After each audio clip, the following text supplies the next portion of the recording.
मेरे हिसाब से दोनों काम आप कर रहे हैं तो करिए। बस ये ध्यान रखिए कि जब आप जो भी काम कर रहे हैं उसमें आप 100% डेडिकेटेड रहिए। मेरा मूल मंत्र यही है कि when I am an anchor, I am an anchor, when I am a fashion designer, I am a fully fashion designer. मेरा ये मानना है कि गो विद द फ्लो। आप जितना फ्लो के साथ जाएंगे उतना ही आपको किसी भी काम को करने में मजा आएगा। तो consistency is the key to success. अच्छा, तो ये मंत्र है। सक्सेस अगर आपके पास है तो उसके साथ आपके पास शांति भी होना चाहिए। Peace with success is the success. अगर आप सक्सेस हैं और आपके घर में, आपके जीवन में शांति नहीं है, सुकून नहीं है, तो सक्सेस का कोई मतलब नहीं है। तो मेरे हिसाब से success is the peace and it should come with the peace. वक्त से लड़कर खड़े रहना आसान नहीं, पर किरदार मजबूत हो तो मंजिलें खुद ही राह बनाती हैं। विपरीत परिस्थितियों में भी मजबूती से अंधेरे में दिए सी चमकने वाली पूजा राठौर जी का मैं प्रिया झाला अपने podcast a talk with brave heart saluting the Indian warriors में तहे दिल से स्वागत करती हूँ। पूजा राठौर जी एक बहुमुखी और आत्मविश्वासी global anchor, actor, theatre artist, fashion blogger एवं इन्फ्लुएंसर होने के साथ साथ एक एंटरप्रेन्योर भी है, जो अपनी प्रभावी वाणी, आकर्षक स्टेज प्रेजेंस और सहज संवाद शैली के लिए जानी जाती हैं। उन्होंने कॉरपोरेट इवेंट्स, सांस्कृतिक कार्यक्रमों, वेडिंग इवेंट्स, ब्रांड एक्टिवेशन एवं लाइफस्टाइल शो सहित अनेक मंचों पर अपनी मेज़बानी से दर्शकों को बांधे रखा। आपका एंकरिंग स्टाइल प्रोफेशनलिज्म, ऊर्जा और सहजता का संयोजन है। लाइव ऑडियंस को मैनेज करना, कार्यक्रम को सुचारू रूप से संचालित करना और हर सेगमेंट को प्रभावी तरीके से जोड़ना आपको ग्लोबल पहचान दिलाता है। आपने भारत में ही नहीं वरन विदेशों में भी परफॉर्मेंसेस दी हैं। आपके द्वारा यंग तरंग, कैंपस जैसे प्रतिष्ठित शो होस्ट किए गए, जिन्हें आप ईटीवी मध्य प्रदेश, जिसे अभी वाईकॉम 18 के नाम से जाना जाता है, पर देखकर आनंद की अनुभूति कर सकते हैं। जी टीवी के सीरियल एक था राजा एक थी रानी एवं स्टार प्लस के सीरियल परदेश में है मेरा दिल में आपने उत्कृष्ट अभिनय भी किया है, जिसमें आपने मशहूर एक्ट्रेस दृष्टि धामी जी के साथ मंच साझा किया। रंगमंच आर्ट ऑफ ड्रामा द्वारा निर्देशित मैं अपनी झांसी नहीं दूंगी थिएटर में वीरांगना झलकारी बाई का अभिनय करके आपने दर्शकों की खूब तालियां बटोरी एवं 2 जनवरी 2026 को होने वाले थिएटर ताजमहल का टेंडर में आप एक महत्वपूर्ण किरदार का रोल निभाने वाली हैं। पूजा राठौर जी एक कंटेंट क्रिएटर, व्लॉगर और इन्फ्लुएंसर भी है। वह अपने फैशन कंटेंट और व्लॉगिंग के लिए बहुत लोकप्रिय है, जहां पर वह पारंपरिक और आधुनिक शैली को मिश्रित करती हैं। उनका इंस्टाग्राम आईडी पर उनका एक विशाल प्रशंसक आधार है। इवेंट इंडस्ट्री के फील्ड में सबसे बड़े अवार्ड वाव एशिया अवार्ड 2025 में आपको राइजिंग स्टार एंकर के रूप में पुरस्कृत किया गया, जो बहुत बड़ी उपलब्धि है। साथ ही में आप वाइब्रेंट गुजरात 2023 में गुजरात सरकार के साथ ऑफिशियल एंकर के रूप में कार्य कर चुकी है। पुष्प मसाला की 50वीं वर्षगांठ होने पर कार्यक्रम को आपने होस्ट भी किया है, जिसमें आपने सोनाली बेंद्रे जी के साथ मंच साझा किया। इसके अलावा सैमसंग के product launch, crypto currency launch Thailand, सिंगरेटा कॉर्पोरेट इवेंट 2025 जैसे बड़े इवेंट भी होस्ट कर चुकी है। आपके द्वारा स्थापित राधास डिजाइनर स्टूडियो एक आधुनिक और प्रीमियम फैशन डेस्टिनेशन है, जो उत्कृष्ट कारीगरी, विशिष्ट डिजाइन शैली और सदाबहार एलिगेंस के लिए जाना जाता है।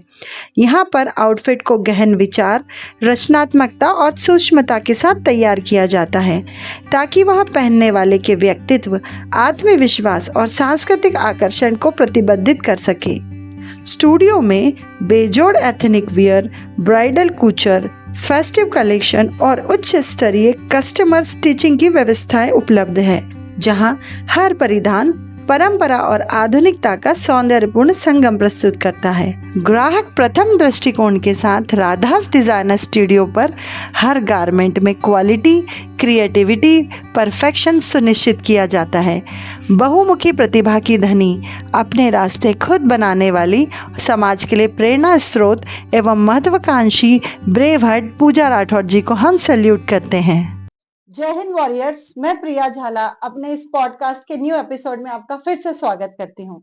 आज के जो हमारे गेस्ट हैं उनका परिचय बहुत बड़ा है, समय लगेगा देने में।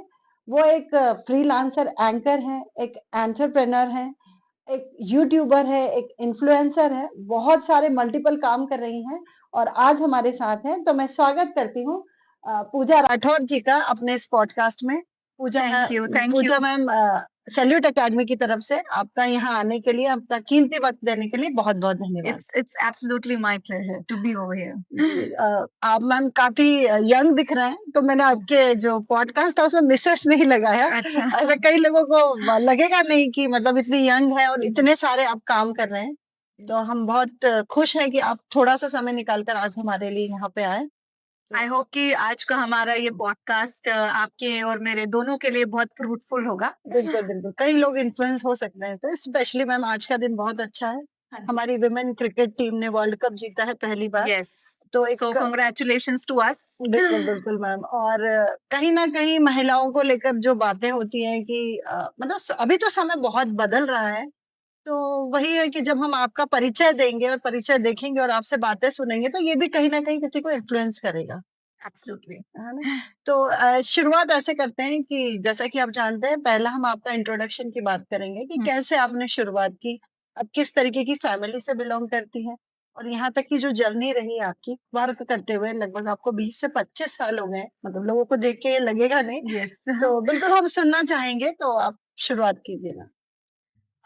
सबसे पहले तो मैं मेरे फैमिली बैकग्राउंड के बारे में बताती हूँ। जैसे हमारे फैमिली की अगर हम बात करें तो एक राजपूत फैमिली से मैं आती हूँ। जी। और आजकल तो काफी प्रोग्रेसिव हो गए हैं राजपूत, लेकिन फिर भी क्योंकि हम एक बहुत मिडिल क्लास फैमिली से बिलोंग करते हैं, तो वहां पर अपनी इच्छाओं को जाहिर करना और फिर उसको पाना एक बहुत बड़ा चैलेंज रहा है। बिल्कुल। मेरी फैमिली की अगर मैं बात करूं तो I am the only one person, एकमात्र मैं अकेली हूँ जिसने सबसे पहले इनिशिएटिव लिया। जी। कहते हैं ना कि किसी चीज की शुरुआत करने के लिए उसका मतलब वो फर्स्ट पॉइंट टच करना बहुत जरूरी है, बिल्कुल बिल्कुल। और उसके लिए वो हिम्मत भी चाहिए होती है। और ऐसी जगह जहाँ आपके पेरेंट्स बहुत ही ऑर्थोडॉक्स हो, जहाँ पे बहुत ही ज्यादा डिसिप्लिन्ड पेरेंट्स आपको मिले, जहाँ पे बहुत सारी आपको क्या कह सकते हैं कि बाधाएं होती हैं, बहुत सारे चैलेंजेस होते हैं।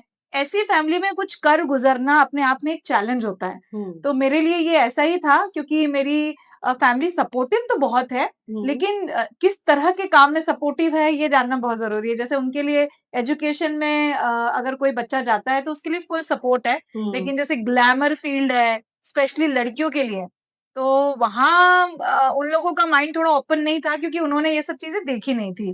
और देखा जाए तो मैंने भी ये सब नहीं देखा था, लेकिन मुझे इतना श्योर था कि मैं कुछ करना चाहती हूँ इस ग्लैमर फील्ड में, चाहे वो किसी भी प्लेटफॉर्म पे हो, एंकरिंग हो, एक्टिंग हो, फैशन डिजाइनर हो, मॉडलिंग हो, मतलब कुछ भी मैं ऐसा करना चाहती थी जो थोड़ा-सा एजुकेशन फील्ड से थोड़ा अलग हटके हो।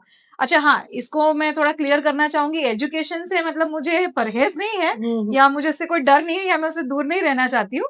मतलब अगर मैं ग्लैमर वर्ल्ड में भी जाना चाहती थी, तो मैं उसको एजुकेशन के साथ ही परस्यू करना चाहती थी। तो मतलब मैंने दोनों चीज़ को फ़ॉलो किया, लेकिन जैसे जो ज़्यादातर पेरेंट्स होते हैं, उनका एक ही मोटिव होता है कि बच्चा पढ़े, डॉक्टर बने, इंजीनियर बने, बहुत सारी और ऐसी फील्ड हैं, पुलिस बने, आप जैसे तैयारी करवाते हैं डिफेंस सर्विसेज की, तो सैनिक बने। लेकिन कोई कोई पेरेंट्स ये नहीं सोचते ज़्यादातर कि हमारा बच्चा ग्लैमर फील्ड में जाए, एक्टर बने, मॉडल बने, फैशन डिज़ाइनर बने। ऐसे बहुत कम होता है मिडिल क्लास फैमिलीज़ में। बाकी आजकल तो काफ़ी फ्री हो गए हैं पेरेंट्स, क्योंकि आजकल जब से सोशल मीडिया आया है तब से सब कुछ एकदम खुलेआम हो रहा है।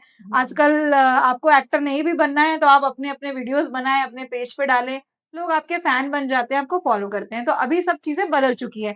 लेकिन जितने साल पहले मैंने शुरू किया था सब मेरे लिए बहुत बड़ा चैलेंज था हम्म, और उस चैलेंज को मैंने एक्सेप्ट किया। धीरे-धीरे मुझे समझ में आया कि जिस फील्ड में मैं जाना चाहती हूँ ये इतनी आसान नहीं है, हम्म, क्योंकि यहाँ पे पहले तो अपने घरवालों का ही सपोर्ट नहीं मिलता है।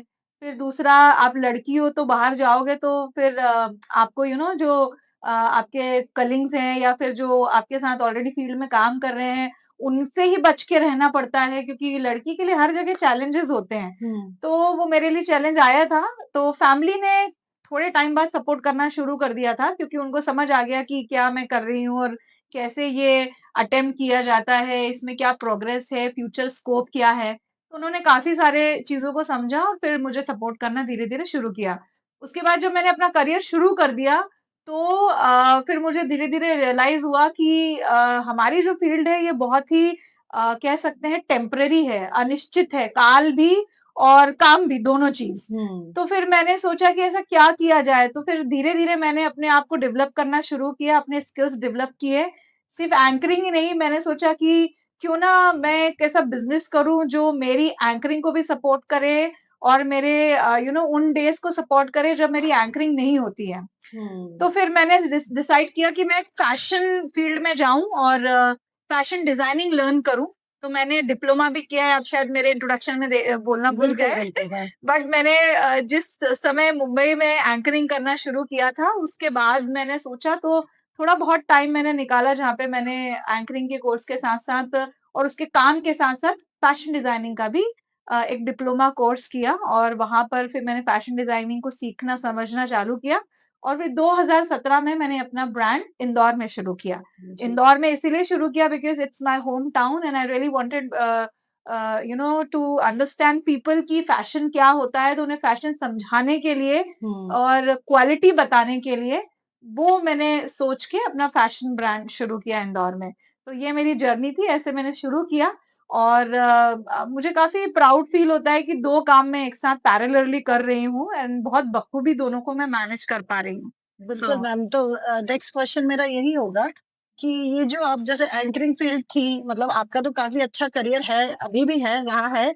अब तो आप इंटरनेशनल शोज करते हैं, यस, है यस। ना? मोस्टली जितने भी कॉर्पोरेट्स होते हैं इंदौर में, जितने भी हाई लेवल कॉर्पोरेट्स होते हैं, आप शो करते हैं, होस्ट करते हैं, सॉरी। तो मैनेजमेंट कैसा होता है कि वहाँ बिजनेस भी संभालना है, मतलब इसको मैनेज बैलेंसिंग कहाँ से आता है? मेरा ये मानना है कि जब आप कोई 2 काम करते हैं, हम्म, तो आप पूरा ध्यान रखें कि जिस काम को भी आप कर रहे हैं, उस वक़्त आप उस काम के लिए 100% डेडिकेटेड होना चाहिए है। हम्म, तो मेरा बैलेंस करने का तरीका भी यही है। जब मैं एंकरिंग करती हूँ, तो मेरा पूरा कंसंट्रेशन एंकरिंग पे होता है हम्म, और मैं पूरी कोशिश करती हूँ कि मैं एकदम बेस्ट एंकरिंग करूँ और बेस्ट एंकर का रोल निभाऊँ, है ना? हम्म, और जब मैं फैशन डिज़ाइनर हूँ, जब मैं अपने स्टूडियो पे हूँ, तो मैं पूरी कोशिश करती हूँ कि मैं फैशन डिज़ाइनर ही हूँ। मैं वैसे ही एक्टिंग करती हूँ वहाँ पर हम्म, और वैसा ही मेरा डेडिकेशन रहता है। मैं कभी 2 काम को मर्ज नहीं करती, ये मेरी ख़ासियत है। और कोई भी ये अनुमान नहीं लगा सकता जब मैं एज़ एन एंकर कहीं परफ़ॉर्म कर रही हूँ, तो nobody can guess that I am managing such a big brand behind my anchoring. तो वो मेरा एक ख़ासियत है। तो मैं अगर कोई 2 काम कर रहा है, तो पहले बहुत ऐसी कहावतें हुआ करती थी कि 2 नाव में पैर मत रखो बिल्कुल वरना बिल्कुल, डूब जाओगे। हम्म, मुझे ऐसा लगता है कि आजकल वो काम नहीं करता क्योंकि आजकल अगर आप मल्टी टैलेंटेड नहीं हो, if you are not doing multitask, तो it's very very difficult for you to survive in such a very competitive era. तो मेरे हिसाब से दोनों काम आप कर रहे हैं तो करिए।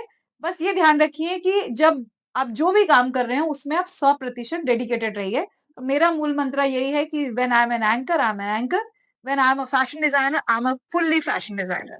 बिल्कुल मैम। एक्चुअली हम लोग तो एजुकेशन फील्ड में है ना, तो हमारे पास बच्चे आते हैं कि हमको किसी एग्जाम की प्रिपरेशन करनी है, और एक एग्जाम में मैम 6 सब्जेक्ट होते हैं और हर सब्जेक्ट को टाइम देना जरूरी है। ज़रूरी है। तो लोग बहुत पैनिक हो जाते हैं, घबरा जाते हैं कि मैम मैथ्स हो रहा है, रीजनिंग हो रहा है, तो जीके नहीं हो पा रहा है, जीके हो रहा है तो साइंस नहीं हो पा रहा है।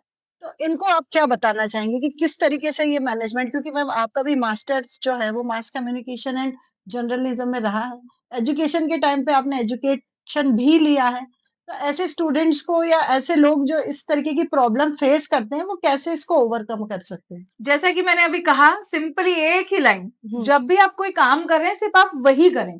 मतलब अगर आप 2 काम करें, जैसे आपके सब्जेक्ट्स का एग्जांपल लेते हैं, जैसे अगर कोई 2 सब्जेक्ट्स पढ़ रहा है, 3-4 जो भी है, नंबर ऑफ सब्जेक्ट्स होते हैं when you have to break any exam.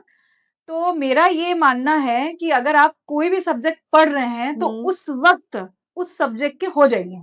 है ना? जैसे कि अगर आप कोई एग्ज़ाम दे रहे हैं, वहाँ पर आपके 4 सब्जेक्ट बहुत इम्पोर्टेंट है, तो आप उसको डिवाइड कर लीजिए कि जैसे मैं अपने काम में डिवाइड रखती हूँ कि मेरा शाम का टाइम मेरी एंकरिंग का है और मेरे डे का टाइम मेरा फैशन डिज़ाइनिंग का है। मेरा काम डिवाइडेड है और उस वक़्त मैं वही काम करती हूँ। एक साथ 2 काम नहीं कर सकती मैं। ऐसे ही अगर आप सब्जेक्ट्स पढ़ रहे हैं, तो एक साथ 2-2 सब्जेक्ट में अपने आप को मत बाँटिए, 3 में मत बाँटिए, 4 में मत बाँटिए, आप समय को बाँटिए, सब्जेक्ट को मत बाँटिए और खुद को मत बाँटिए। अगर आप एक सब्जेक्ट पे कॉन्सेंट्रेटेड हैं, तो उसी पे कॉन्सेंट्रेशन रखिए और एक समय बाँध दीजिए कि मुझे 1 घंटा इस सब्जेक्ट के लिए देना है, 2 घंटे मैं इस सब्जेक्ट के लिए दूँगा, 3 घंटे मैं इस सब्जेक्ट के लिए दूँगी। तो ऐसे मुझे ऐसा लगता है कि आपका टाइम मैनेजमेंट और आपका स्टडी मैनेजमेंट दोनों हो जाता है।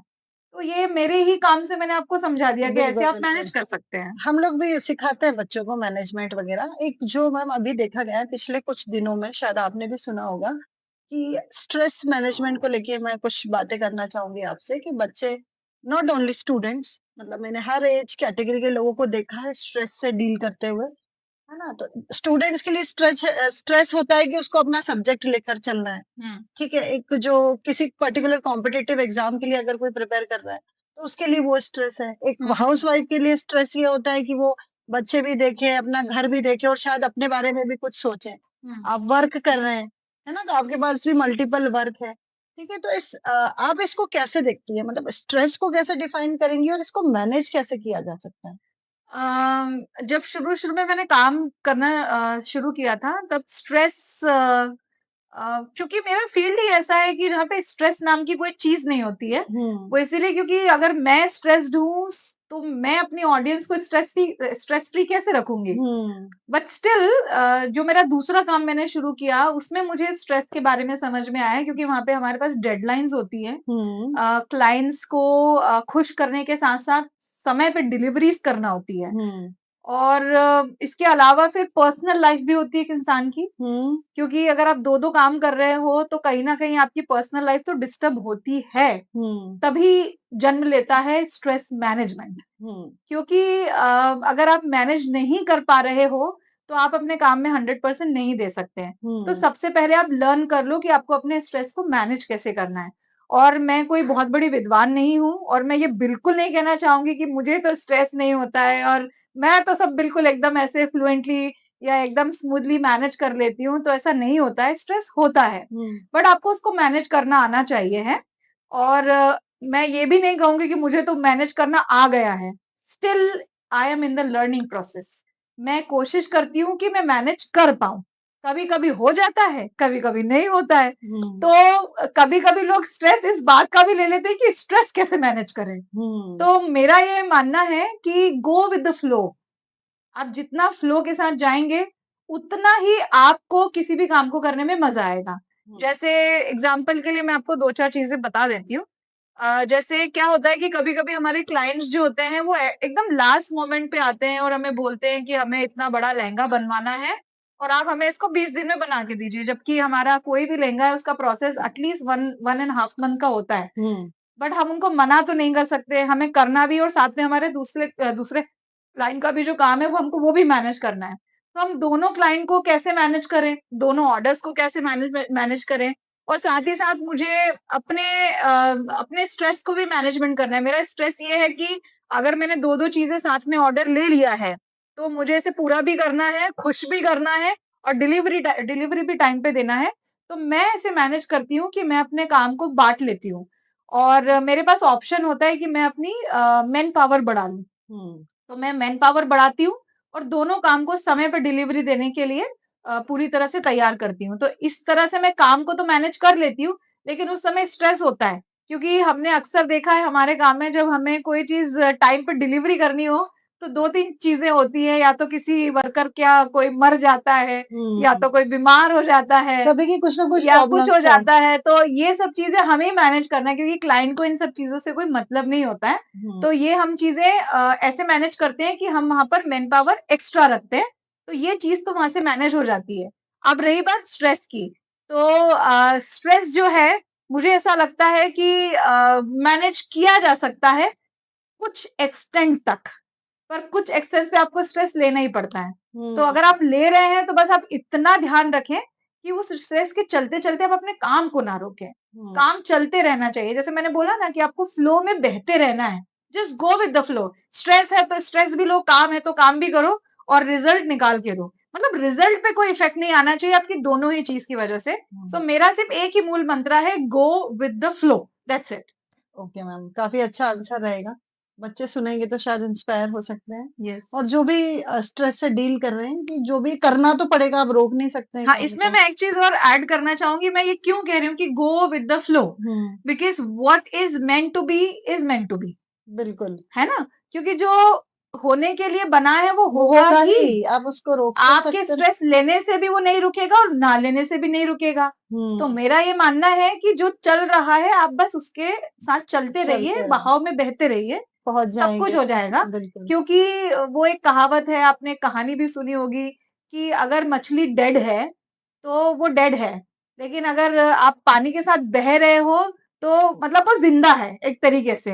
मतलब आप बह रहे हो तो बह रहे हो, अगर डेड है तो आप वहीं उस पानी के जमीन की तली में वहां जाके धंस जाओगे, आप जिंदगी में कहीं आगे नहीं बढ़ पाओगे, आप डेड हो जाओगे। कहने का मतलब ये है। तो मेरे हिसाब से ये है कि आप पानी के बहाव के साथ बहते रहो। बिल्कुल मैम। तो जैसे आपने बताया कि इस तरीके से ब्रांड पे आप काम कर रहे हैं, काफ़ी अच्छा कर रहे हैं। थोड़ा-सा मैं फिर से पीछे जाना चाहूँगी कि अगर हम एंकरिंग की बात करें, हाँ। तो जैसे आपने बताया कि एंकरिंग में इतना स्ट्रेस होता नहीं है, लेकिन क्या आजकल जो स्टूडेंट्स हैं स्पेशली, मतलब मैंने देखा है कि वो य कैमरे पे भी बोल देते हैं, आपको लग रहा है वो सब कुछ कर रहे हैं, लेकिन जब वो ऑडियंस के सामने आते हैं, तो उनको बहुत डर रहता है ऐसा। तो उसके लिए वो क्या कर सकते हैं कि आप जब स्टेज पे हैं आपको, तो वो जो फ़ोबिया होता है, स्टेज फ़ोबिया, वो कैसे दूर किया जा सकता है? स्टेज फोबिया जो है ये एक बहुत कह सकते हैं इम्पोर्टेंट क्वेश्चन है। हुँ, और डर सबको लगता है। हम ये नहीं कह सकते कि मुझे डर नहीं लगा कभी या आज नहीं लगता है। हुँ, आज भी मैं जितना बड़ा इवेंट है, मैं नर्वस होती हूँ, डर लगता है मुझे। और मेरे हिसाब से डर लगना बहुत ज़रूरी है, हुँ, क्योंकि अगर आप डरे हुए नहीं हैं, तो आप अपने आप को प्रिपेयर नहीं करेंगे। हुँ। क्योंकि अगर आपने ज़रा-सा भी सोचा कि अरे ये तो मैं ऐसे ही कर लूँगा, कैजुअल नहीं लेना। या मैं बहुत कैजुअल हो गया या मैं बहुत ओवर कॉन्फिडेंट हो गया, हुँ, तो आप उस काम को 101% बिगाड़ेंगे, ये मैं कह रही हूँ। हुँ, लेकिन अगर आपको डर है कि आप काम बिगाड़ सकते हैं, तो आप उसके लिए प्रिपरेशन करेंगे, आप स्टडी करेंगे। हुँ, और अगर आपने प्रिपरेशन किया है, स्टडी किया है और थोड़ी-सी नर्वसनेस है, थोड़ा-सा डर का भी आपने उसमें टेस्ट डाला हुआ है, तो हुँ, मुझे ऐसा लगता है कि आपकी जो भी डिश बनेगी, वो एकदम लज़ीज़ बनेगी। हुँ। थोड़ा-सा डर तो होना ज़रूरी बिल्कुल, है ना? बिल्कुल। हाँ। बट ये है कि आप जो अपना जो कॉन्फिडेंस है, जो आप कहते हैं ना स्टेज फोबिया है, उसके लिए सिर्फ़ एक ही चीज़ मैं कहना चाहूँगी कि अगर आपने प्रिपरेशन की है और अगर आपको थोड़ा बहुत डर है, तो स्टेज पे जाके वो खत्म हो जाता है, जहाँ तक मुझे पता है, अगर आपकी प्रिपरेशन अच्छी है तो। हुँ, बट स्टिल फिर भी आप डर रहे हैं, फिर भी फोबिया है स्टेज से कि लाखों लोग हमारे सामने खड़े हुए हैं, अब हम कैसे बोलेंगे? तो आप एक चीज़ है जो समझ लीजिए, और वो ये है कि जितने भी ऑडियंस आपके सामने बैठी है, कोशिश करें आप उनकी आँखों में आँखें डाल के बोलें, जो भी चीज़ आप बोलें। हुँ, जितना आप लोगों को फेस करेंगे, जितनी आप उनकी एक्टिविटीज़ देखेंगे कि ये कैसे बैठा हुआ है, वो कैसे उसका रिएक्शन आ रहा है, वो मुझे कैसे देख मतलब रहा है। आप कह रहे हैं कि ऑब्जर्वेशन आपका अच्छा होना चाहिए। ऑब्जर्वेशन बहुत अच्छा होना चाहिए। अगर आप अपनी ऑडियंस को ऑब्जर्व कर पा रहे हैं, आप देख पा रहे हैं कि उनका रिएक्शन क्या है मेरे रिएक्शन पे, तो हुँ, कहीं न कहीं आपके अंदर कॉन्फिडेंस डेवलप होता जाता है। 2 चीज़ हैं, या तो आपका कॉन्फिडेंस डगमगा जाएगा दूसरे को देखकर, है ना? हुँ, या आपका डेवलप हो जाएगा। डगमगाएगा क्यों? क्योंकि अगर आपको सामने ऐसा दिख गया कि कोई बेहतर आपसे कपड़े पहना, अच्छा इस बात पे भी मैं आऊँगी। हुँ, अगर आपसे कोई बेहतर आपको दिख रहा है, आपसे ज़्यादा प्रेज़ेंटेबल आपको दिख रहा है, तो आपका कॉन्फिडेंस डगमगा जाएगा। अरे! वो तो मुझसे बहुत अच्छा लग रहा है हुँ, ना? और आपका कॉन्फिडेंस डेवलप कहाँ से होगा? डेवलप यहाँ से होगा कि आपने किसी को ऑडियंस में देखा और देखा, अरे! ये कैसे दिख रहे हैं यार, इनसे तो मैं बहुत अच्छी दिखती हूँ। मैं हुँ, जो भी बोलूँगी सब अच्छा ही होगा। हुँ, अगर ये 2 चीज़ आपके दिमाग में आ गई, तो ये दोनों चीज़ें आप ऐसे मैनेज कर सकते हो। तो बिल्कुल। और इसमें मैं एक ऐड ऑन करना चाहूँगी कि आपका कॉन्फिडेंस डेवलप कहाँ से होगा? कहाँ से आपको लगेगा कि आप ऑडियंस से बेहतर हैं? अगर आप उनसे ज़्यादा बेहतर तरीके से रेडी होकर आए हैं, रेडी इन द सेंस आपका प्रेज़ेंट जो आपका जो प्रेज़ेंस है वो बेहतर है ऑडियंस से, तो ऑटोमैटिकली आप कॉन्फिडेंट होंगे। और दूसरी चीज कि अगर आपने प्रिपरेशन बहुत अच्छी की है, आपको पता है कि मेरे पास इतना नॉलेज है कि मैं सामने वाले को स्तब्ध कर सकता हूँ, तो मुझे ऐसा लगता है कि आप जीत लेंगे इस जंग को।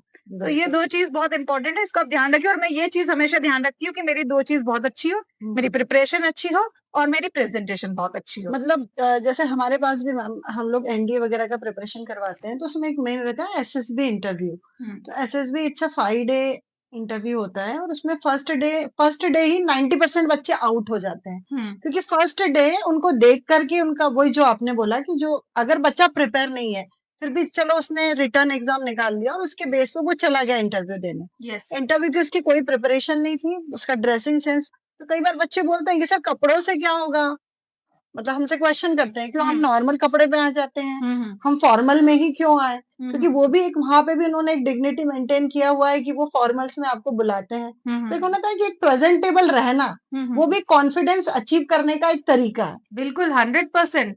इसीलिए जब हम फैशन डिजाइनिंग पढ़ते हैं ना, तो जी। हमें ये चीजें सिखाई जाती है, पढ़ाई जाती है। हम्म। फैशन सेंस के साथ साथ फैशन की असेसिबिलिटी, यानी कि आपको किस जगह पे क्या यूज करना है, ये बहुत इंपॉर्टेंट है। बिल्कुल। तो मैं बाकी फील्ड की नहीं बात करूंगी, क्योंकि हम बात आपके स्टूडेंट्स की कर रहे हैं, तो जी। उनके लिए मैं थोड़ा सा टिप देना चाहूंगी कि अगर आप कहीं भी जा रहे हैं, इंटरव्यू के लिए जा रहे हैं, तो आप पूरी कोशिश करें कि आप बिल्कुल प्रेजेंटेशन के साथ जाएं, प्रेपरेशन के साथ जाएं और प्रेजेंटेबल बन के जाएं। उसमें दो चीजें बहुत इंपॉर्टेंट है। प्रिपरेशन तो देखिए वो आपको खुद ही करनी है, आपका जो भी है आपका स्टडी से रिलेटेड। सेकंड चीज मैं आपको बता देती हूँ कि आप जब भी इंटरव्यू देने जा रहे हैं, तो आप कोशिश करें कि आपका जो ड्रेसअप है वो एकदम जबरदस्त होना चाहिए।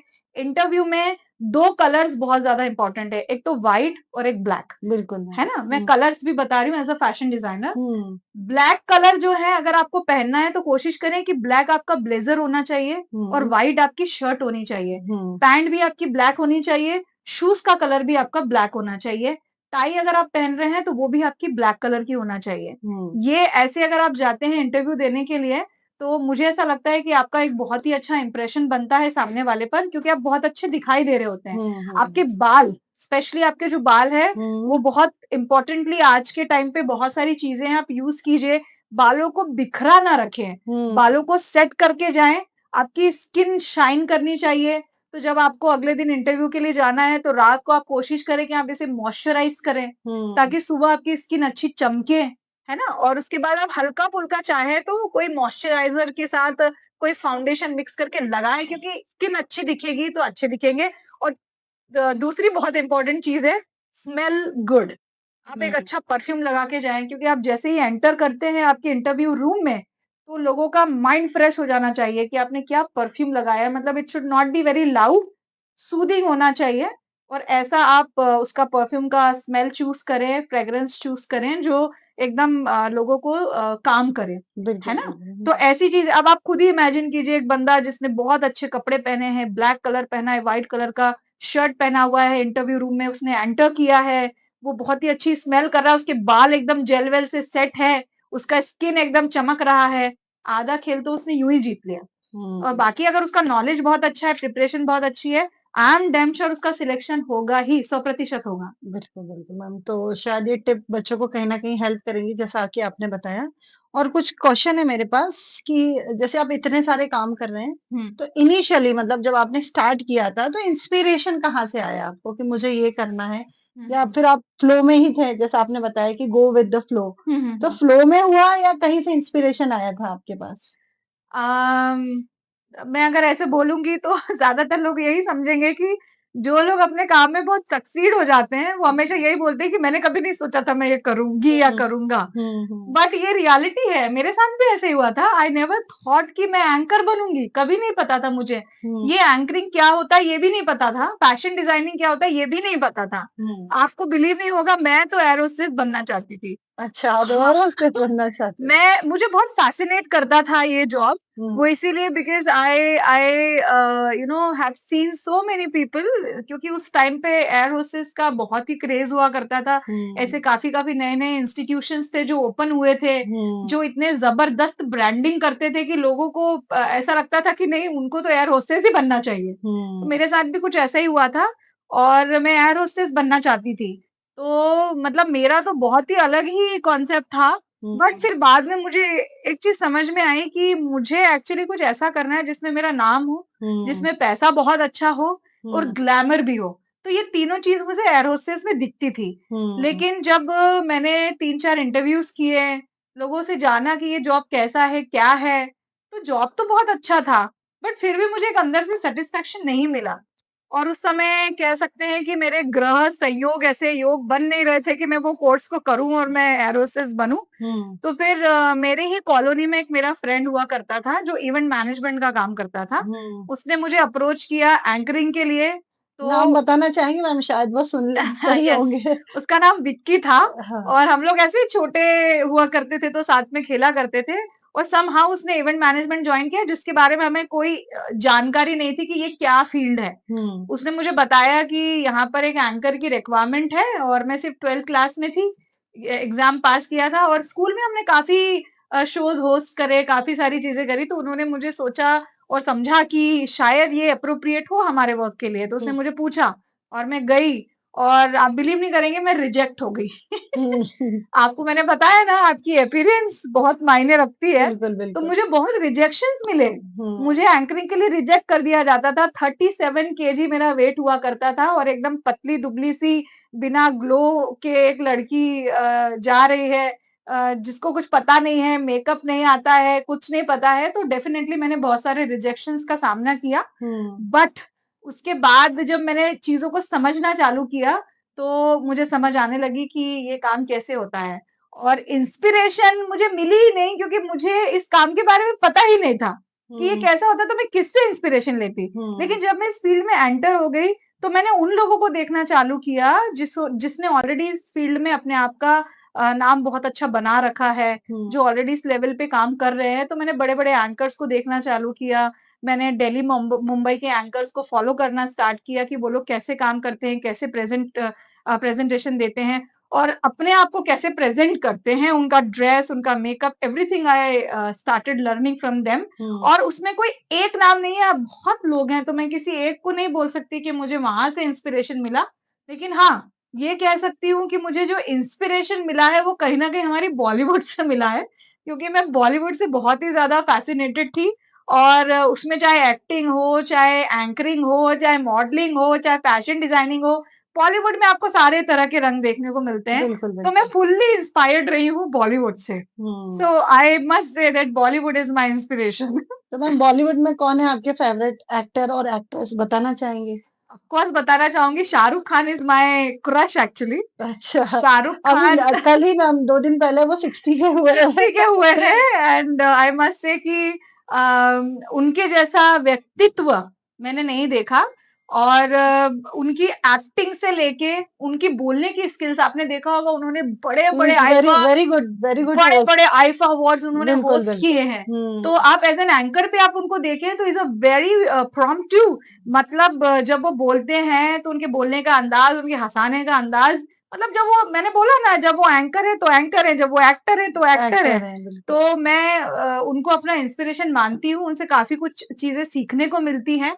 और एक और है मेरे इंस्पिरेशन, जब हम इंस्टीट्यूट में पढ़ा करते थे तो एक हमारे अमर चौधरी नाम के सर हुआ करते थे।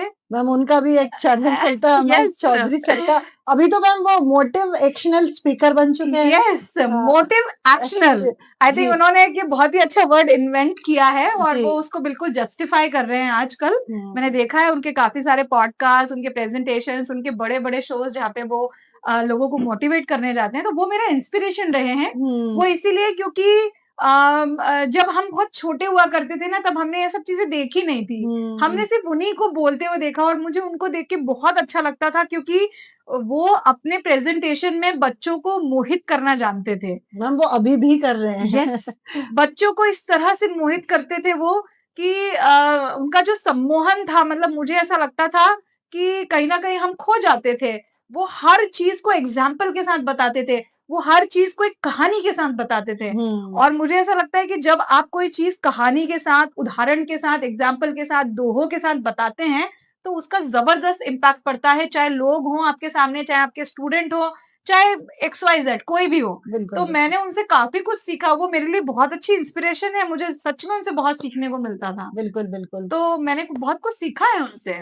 तो थैंक्स कहना चाहेंगे कि उनकी वजह से आप हमारे पास आ पाए। यस यस, अमर और आज चौधरी भी सर हम को बहुत कुछ सीखते हैं उनसे। बिल्कुल बिल्कुल यस काफी अच्छा चैनल है उनका। हाँ, स्पोकन भी पढ़ाते हैं, शायद यस उनके क्लासेस भी हैं, और एज एन मोटिवेशनल स्पीकर भी वो काम कर रहे हैं, काफी अच्छा काम कर रहे हैं, बहुत अच्छी ग्रोथ है उनकी। यस तो thanks to Amar Chaudhary sir also. Yes of course. है ना। एक और मेरा क्वेश्चन है कि आपका जो ब्रांड है, इसको लेकर क्या आपका विजन है, फ्यूचर में क्या सोचा है आपने और क्या करने वाले हैं अभी आप? बहुत अच्छा क्वेश्चन है जो मैं बहुत देर से सोच रही थी कि शायद आप मुझसे पूछेंगे। जी। आ, जैसे मैं आपको है ना आज का एग्जांपल देके बताती हूँ। आजकल आपने देखा होगा बहुत सारी रील्स हैं, बच्चे लोग घर पे कपड़े की कटिंग करने लग जाते हाँ हाँ हैं, हाँ हाँ। फिर उससे अच्छे अच्छे स्क्रैच से आइडियाज निकाल के उसको आउटफिट में कन्वर्ट करते हैं। बिल्कुल और उसमें से बहुत सारे ऐसे नाम हैं, जैसे नैन्सी त्यागी है, बिल्कुल मैम। जो कि शीज एक बहुत छोटे से जगह से निकल कर आई हैं और बहुत बड़ी जगह पर पहुंच गई है। बिल्कुल।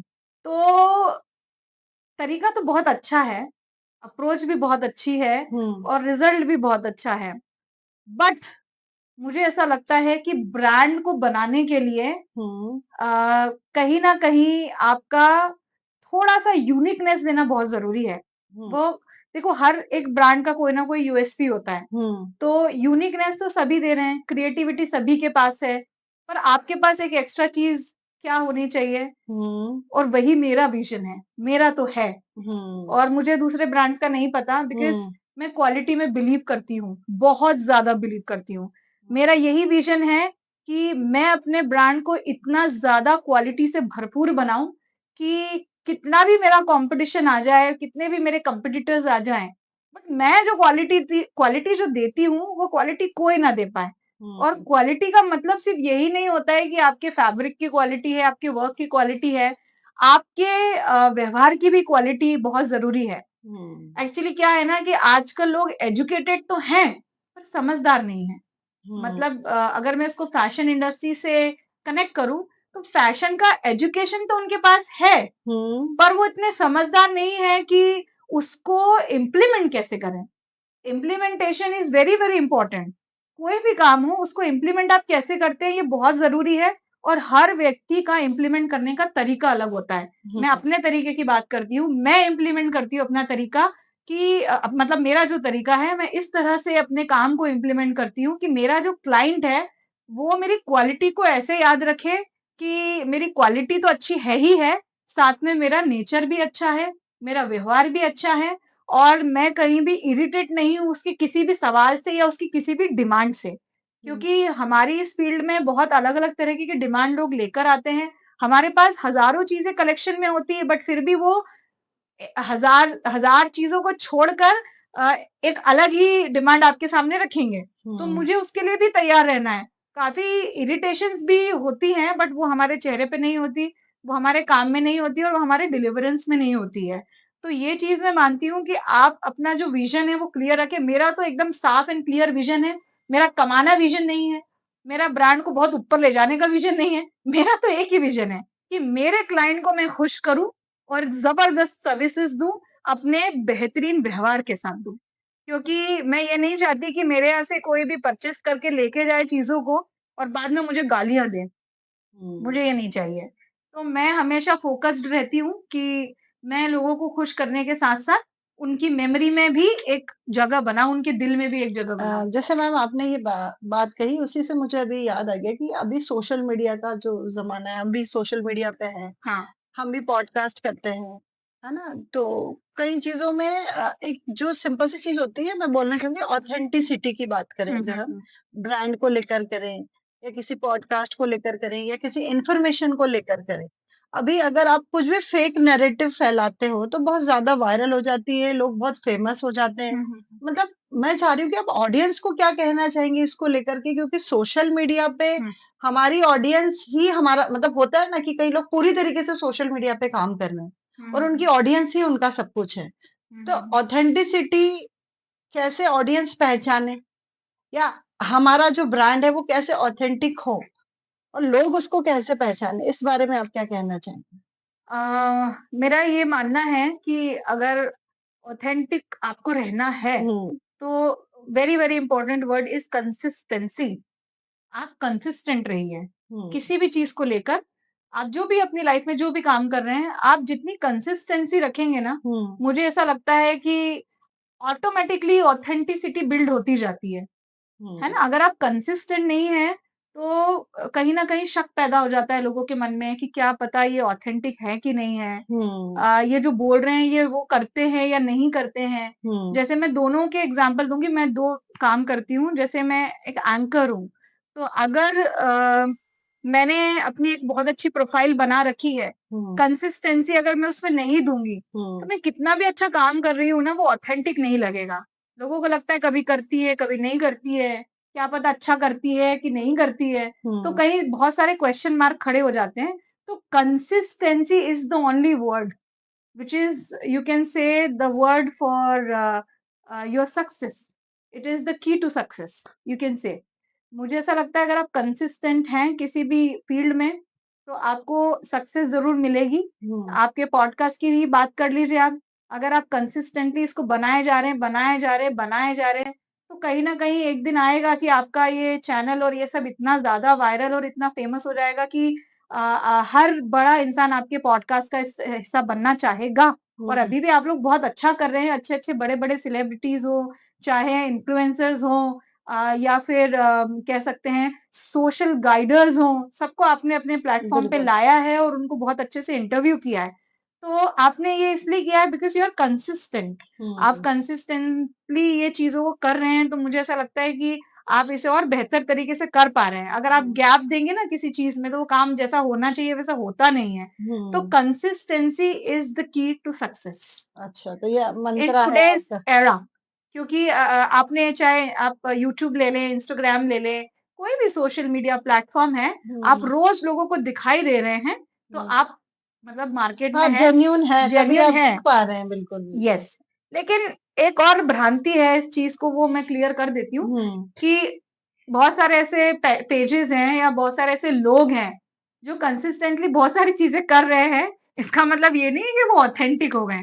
हाँ, जैसे हाँ, कुछ सारे मैंने अभी एक वीडियो देखा तो मैंने मेरे बेटे से पूछा कि ये 40 रुपीज में देखो इतना बड़ा कंटेनर दे रहे हैं। यस, तो मेरा बेटा बोलता मम्मी ये फेक है, 40 हाँ। रुपीज में इतना बड़ा कंटेनर का, और मीशो का नाम लिख देते, मतलब ब्रांड के नाम लिख देते हैं मैम ये। तो ये भी चल रहा है सोशल मीडिया तो पे इसीलिए आजकल। मैं बोल रही हूँ कि बिल्ड करना है, मतलब ऑथेंटिक चीज आपको डिलीवर करनी है। कंसिस्टेंसी इंपॉर्टेंट है, पर इसका मतलब ये नहीं है कि जो कंसिस्टेंट है उसके सारी चीजें ऑथेंटिक होंगी। बिल्कुल, तो बिल्कुल। इसके लिए आपको थोड़ा मेंटली प्रिपेयर रहना होगा और अपनी स्टडीज को थोड़ा टाइट रखना पड़ेगा। कहीं भी कुछ ऑर्डर प्लेस करने से पहले आप 100 बार सोचें। आप उसका इंस्टाग्राम चेक चेक करें, उसका वेबसाइट चेक करें, आप उसे पर्सनली व्हाट्सएप पे चैट करें। और मुझे ऐसा लगता है इतनी सारी चीजें करने के बाद भी कहीं ना कहीं लोगों के साथ फ्रॉड हो ही जाता है। बट स्टिल आप जितना ज्यादा सजग रहेंगे, मुझे लगता है कि आपके साथ फ्रॉड कम होगा। तो ये चीज़ आप थोड़ा फ़ॉलो करें तो बेटर रहेगा। जो चीज़ इसमें मतलब जो लोग इसमें फँस जाते हैं, उनके लिए बिल्कुल, मेरी ये बिल्कुल। राय है। मैम, जैसे आप फैशन इंडस्ट्री में हैं, तो आपको क्या लगता है कि मतलब अभी जो न्यू जनरेशन है उसको इसमें जुड़ना चाहिए? आगे क्या फ्यूचर है इसका? बहुत ही बड़ा फ्यूचर है इसमें, बहुत ही ज़बरदस्त स्कोप है। हुँ, फैशन इंडस्ट्री जो पहले हुआ करती थी, हुँ, पहले फैशन आपको पता होगा सिर्फ़ आपको बॉलीवुड में देखने को मिलता था। हुँ, और ज़्यादा से ज़्यादा मिल जाएगा तो आपको राजघराने की फैमिलीज़ में देखने को मिल जाएगा। हुँ, बड़े-बड़े एंटरप्रेन्योर्स के पास मिलेगा जो बहुत ही ज़्यादा जिनका नाम बड़े-बड़े रिच फैमिलीज़ में आता है। हुँ, लेकिन आजकल फैशन सोशल मीडिया आने की वजह से इतना ज़्यादा कॉमन हो गया है और इतना ज़्यादा नेसेसरी हो गया है कि हर इंसान को फैशनेबल चीज़ें पहननी है। हुँ, हर इंसान को डिज़ाइनर कपड़े पहनने हैं। तो हुँ, आप खुद ही इमेजिन कीजिए ना कि इसका कितना स्कोप होगा। अगर आप आज एक फैशन डिज़ाइनर हैं, अगर आपने अपना ब्रांड खोला है, तो डेफिनिटली आपको पॉजिटिव रिस्पॉन्स मिलेगा if you are creative, if you are consistent and if you are very much dedicated towards your work. तो हुँ, आपको डेफिनिटली मुझे ऐसा लगता है कि सक्सेस मिलेगी ही मिलेगी और इसमें इतना स्कोप है। मैं आज के उन सभी बच्चों को जो 12th पास कर चुके हैं, जिनको अपना नई स्ट्रीम में एंटर करना है, हुँ, तो वो फैशन इंडस्ट्री के बारे में डेफिनिटली सोचें। क्योंकि आजकल ये जो इंडस्ट्री है वो करोड़्स में नहीं बल्कि अरब्स में जाके एंड हो रही है।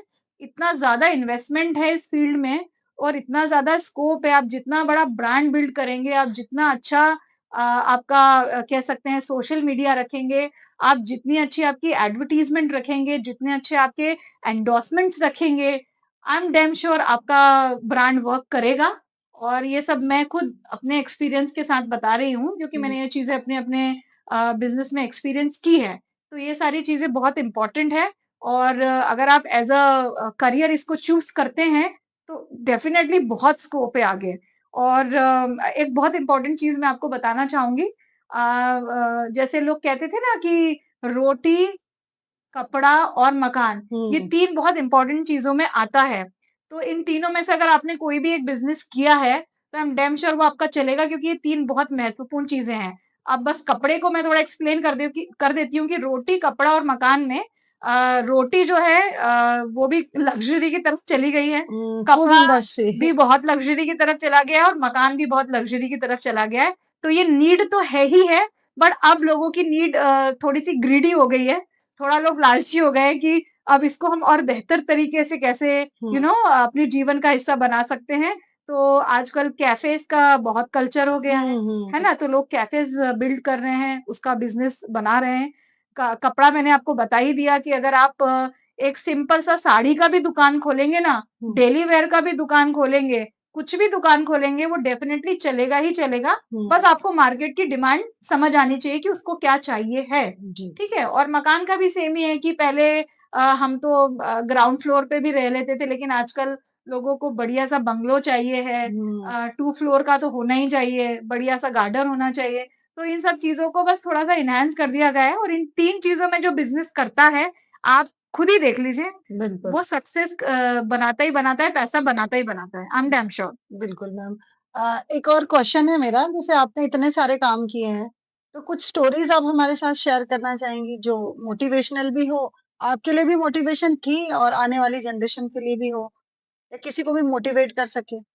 मेरे पास तो बहुत सारी स्टोरीज़ नहीं, हैं। जो एक कुछ रिमेंबर हो रहा है हाँ, ऐसे? एक स्टोरी है जो कि बहुत ही कह सकते हैं ये मेरी इनिशियल डेज़ की हुँ, है ना? जब मैंने आपको बताया कि मुझे बहुत रिजेक्शंस मिलते थे। हुँ, तो मैं बचपन में बहुत सोचा करती थी कि एक बार मैं बस बड़ी हो जाऊँ। हुँ, मुझे ये रिजेक्शंस एक्चुअली बचपन से ही मिले हैं। हुँ, मतलब ऐसा नहीं है कि मैं अपनी फील्ड में जब गई हूँ तभी मैंने रिजेक्शंस का सामना किया है। मैंने रिजेक्शंस हमेशा बचपन से ही फेस किए हैं। बट उन सब चीज़ों में मेरी एक कहानी है जो मुझे बहुत अच्छे से याद है। जब मैं छोटी हुआ करती थी तो एक हमारी कॉलोनी जो होती है उसमें एक दीदी रहा करती थी, हमसे काफ़ी बड़ी हुआ करती थी वो। हुँ, एक दिन मेरे मुँह से कुछ गलत निकल गया था, तो उन्होंने मुझे बोला कि ऐसा नहीं ऐसा होता है। तो बस वो चीज़ मेरे दिल पे लग गई कि इन्होंने मुझे कैसे इंसल्ट किया इतने लोगों के सामने। तो हुँ, मैंने उस इंसल्ट को एज़ अ इंसल्ट ना लेके मैंने उसको एज़ अ चैलेंज लिया और जिस चीज़ के लिए उन्होंने मेरी इंसल्ट की थी, उसको मैंने इतना बेहतरीन किया, इतना डेवलप किया कि आज अगर वो मेरे सामने खड़े हो जाएँ तो वो फीकी पड़ जाएँगी लेकिन I am very strong in that. Okay, तो मुझे लगता है कि ये मेरी लाइफ़ का एकदम टर्निंग पॉइंट था और मैंने वहाँ से बहुत सारी चीज़ें सीखी है हुँ, और एक बहुत अच्छी कहानी है मेरी ये लाइफ़ की हुँ। और एक कह सकते हैं मैसेज भी उन लोगों को जो कभी-कभी ये फ़ील करते हैं कि कोई आपको इंसल्ट कर रहा है बार-बार उसी चीज़ के लिए या बहुत भरी सभा में आपको एकदम अपमानित कर दिया उसको गया आपको है। पॉज़िटिव लेना है, उस पे हाँ। वर्क करना है आप आपको। उसको पॉज़िटिव लें, आप ये ना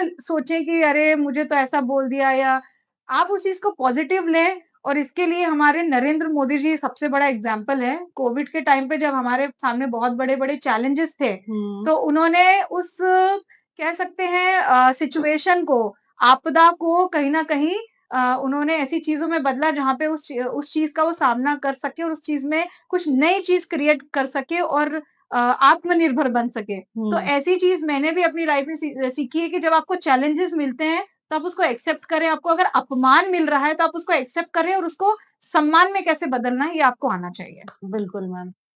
तो इस तरीके से बहुत सारी बात हुई। कोई मैसेज जो आप लास्ट में देना चाहेंगी?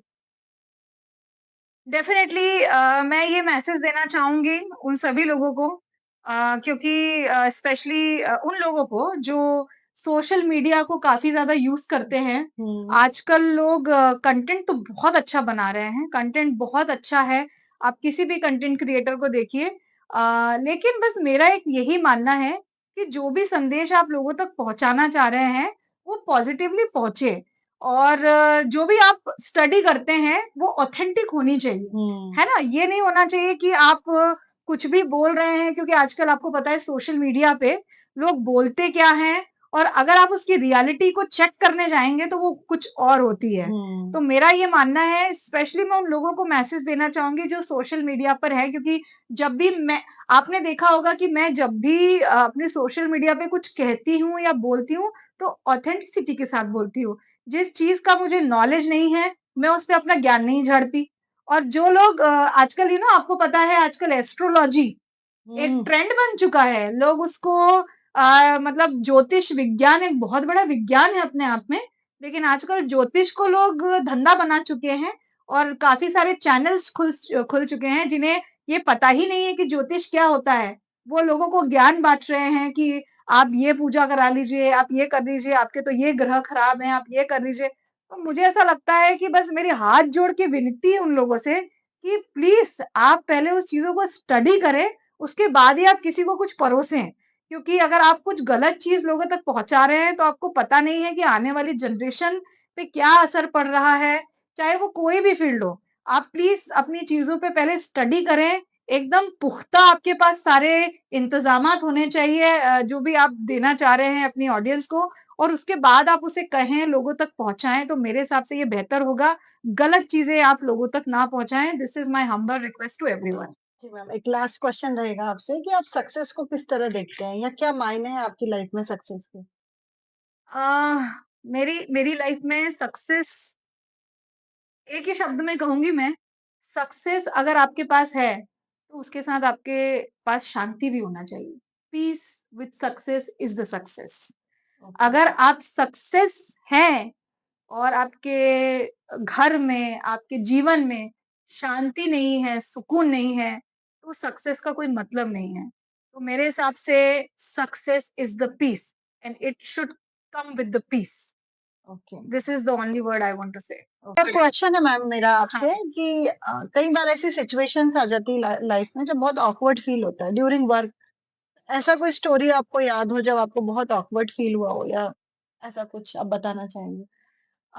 देखिए ऑकवर्डनेस एक पार्ट होता है हम्म, काम का, मुझे ऐसा लगता है हम्म, और एक बार नहीं कई बार आप इसको फेस करते हो। जैसे कि एक मैं छोटा-सा किस्सा बताना चाहूँगी, मेरी एंकरिंग वाला ही किस्सा बताना चाहूँगी। हम्म, एक्चुअली क्या होता है कि हर जगह आपको एक जैसी ऑडियंस नहीं मिलती है। एक बार मैंने एक शो में कुछ कहा होगा और हम्म, किसी मेरी एक ऑडियंस को बुरा लग गया हम्म, और उसने इमीडिएट रिएक्ट रिएक्ट कर दिया। तो ओके, इमीडिएट जो उसने रिएक्शन दिया, वो बहुत ही हॉरिबल था और मेरे लिए फेस करना बड़ा मुश्किल था क्योंकि मैं डर गई थी और बड़ा मुश्किल था मेरे लिए उस सिचुएशन को फेस करना। आप बिलीव नहीं करेंगे उस समय मैं रो भी रही थी। हम्म, तो फिर मेरा इवेंट मैनेजर मेरे पास आया, उसने मुझे बहुत अच्छे से काम किया। उसने बोला कि आप टेंशन मत लो, ये सब चीज़ें तो चलती रहती हैं। उस समय मैं उसको थोड़ा-सा ये श्रेय देना चाहूँगी और फिर मैं एकदम से सारी चीज़ों को एकदम आँसू-वाँसू पोंछ के एकदम तैयार हुई और फिर वापस से मैं स्टेज पर जो जोश के साथ चढ़ी हूँ, तो हम्म, फिर मुझे कोई फ़र्क नहीं पड़ता कि उसने मेरे बारे में क्या बोला या बाकी ऑडियंस मेरे बारे में क्या सोच रही है। तो ऐसी ऑकवर्ड सिचुएशन बहुत बार आती है, जो हम्म, आपको फेस करनी पड़ती है। तो ये सिचुएशन नहीं आएगी, ये आप बिल्कुल मत सोचें। आएगी, कभी भी आ सकती है, कहीं भी आ सकती है। बट आपको प्रिपेयर रहना है कि आप उसको हैंडल कैसे करें, आप उसको मैनेज कैसे करें। मैंने ऐसे किया कि मैंने थोड़ी देर रो लिया, रो के मन हल्का हो गया। हम्म, उसके बाद मैं स्टेज पे दोबारा चढ़ गई और मैं हम्म, तैयार हो गई। अब एज़ अ फैशन डिज़ाइनर की भी ऑकवर्ड सिचुएशन मैं आपको बता देती हूँ कि मेरे साथ कब आई। एक्चुअली क्या हुआ था कि हमारी एक मतलब क्लाइंट थी, उनका हमें कुछ डिलीवरी देना था। हम्म, अब हमारे साथ ऑकवर्ड सिचुएशन ये हुई कि उनकी डिलीवरी का जो लहंगा था, वो हमने किसी और की जगह पे पहुँचा दिया और ओह, उनकी जगह पे वो लहंगा नहीं पहुँचा। इतनी हम्म, ऑकवर्ड सिचुएशन और उस क्लाइंट ने हमें फ़ोन पे बहुत सारी गालियाँ भी सुनाई और हमें सुनना पड़ी बिकॉज़ ये हमारी मिस्टेक थी। हम्म, तो आप बिलीव नहीं करेंगे कि उस सिचुएशन में हमें बहुत ऑकवर्ड फ़ील हो रहा था कि अब हम क्या करें? तो फिर हमने उसको मैनेज किया, हमने सही चीज़ें सही जगह पर डिलीवर करवाई और उस क्लाइंट के मन में जो भी रहा हो लेकिन अब ऑकवर्ड तो था हमारे लिए, बट हमने फेस किया, बस हमने उसको सॉर्ट करने की कोशिश की। बट ये मेरी 2 कहानियाँ हैं। बट एक चीज़ मैं ये ज़रूर कहना चाहूँगी कि ऑकवर्ड सिचुएशन में आप अपने आप को ना ऑकवर्ड बना लें। सिचुएशन तो ऑलरेडी ऑकवर्ड है। आप कोशिश करें कि आप ऑकवर्ड ना हो। आप उसी समय सही डिसीजन लें। आपको सिचुएशन को कैसे नॉर्मल पे लेकर आना है। तो ये आपका वहाँ पर इम्प्रॉम्प्टू होना चाहिए। This is just a suggestion from my side. Okay ma'am, thank you very much ma'am, आपका इतना कीमती समय हमें देने के लिए। सैल्यूट एकेडमी की तरफ से, हमारे डायरेक्टर सर धर्मेंद्र सिंह झाला की तरफ से, और एक बार फिर से मैं प्रिया झाला आपको बहुत थैंकफुल मानती हूँ और कहती हूँ कि आप यहाँ आए और आपने समय निकाला। Thank you very much ma'am. Thank you so much for calling me. Thank you, thanks a lot.